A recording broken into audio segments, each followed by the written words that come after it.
नमस्कार, मी अनिकेत तुमचं पुन्हा एकदा स्वागत करत आहे आपल्या शेती एक्सप्रेस या यूट्यूब चॅनलमध्ये। आज आपण एक आगळा वेगळा उद्योग पाहायला आलेलो आहोत। तर पाहतोय आपण नोटबुक मॅन्युफॅक्चरिंग कंपनी आहे, छोटीशी उद्योग चालू केलेला आहे।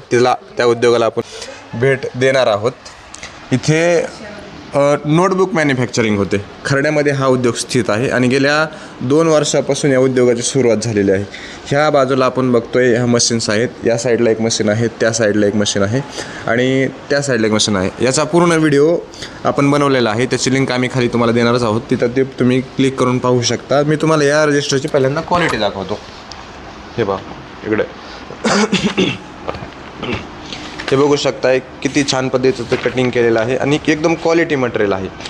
तर कुणाला जो कोणी तुम्ही नोटबुक विक्रेते असताल, पुस्तक विक्रेते असताल, आजूबाजूच्या असो किंवा महाराष्ट्रातल्या कोणत्याही कानाकोपऱ्यातून तुम्ही खाली दिलेल्या नंबरवर संपर्क साधायचा आहे। दादांकडे दाखव, हे त्या दिलेल्या नंबरवर तुम्ही संपर्क साधताल, तुमचा कॉल यांच्याकडे येणार आहे आणि त्या कॉल केल्यानंतर तुम्ही या उद्योगाबद्दलही माहिती विचारू शकता किंवा हे जे रजिस्टर्स आहेत याबद्दल तुम्हाला जर यांची माहिती मिळवायची असेल म्हणा किंवा ऑर्डर द्यायची असेल तर तुम्ही त्यांना संपर्क करा, दिलेल्या नंबरवर व्हॉट्सअप करा। व्हॉट्सअपवर तुमच्या ऑर्डर स्वीकारल्या जातील आणि ज्या काही तुम्हाला प्रमाणात इथून रजिस्टर हवे असतील ते तुम्हाला डायरेक्ट डोअर स्टेप म्हणजेच काय तर घरपोच सेवा दिली जाईल। बरोबर दादा?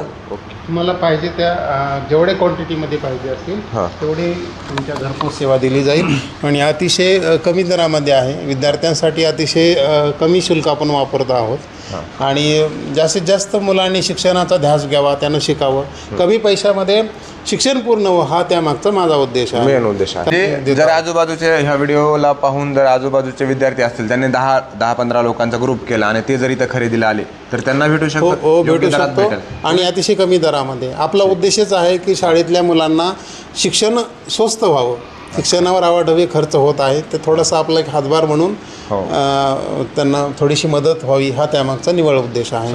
तर जे आपण व्यापाऱ्यांना देत आहे त्याच रेटमध्ये आपण विद्यार्थ्यांना सुद्धा देत आहोत।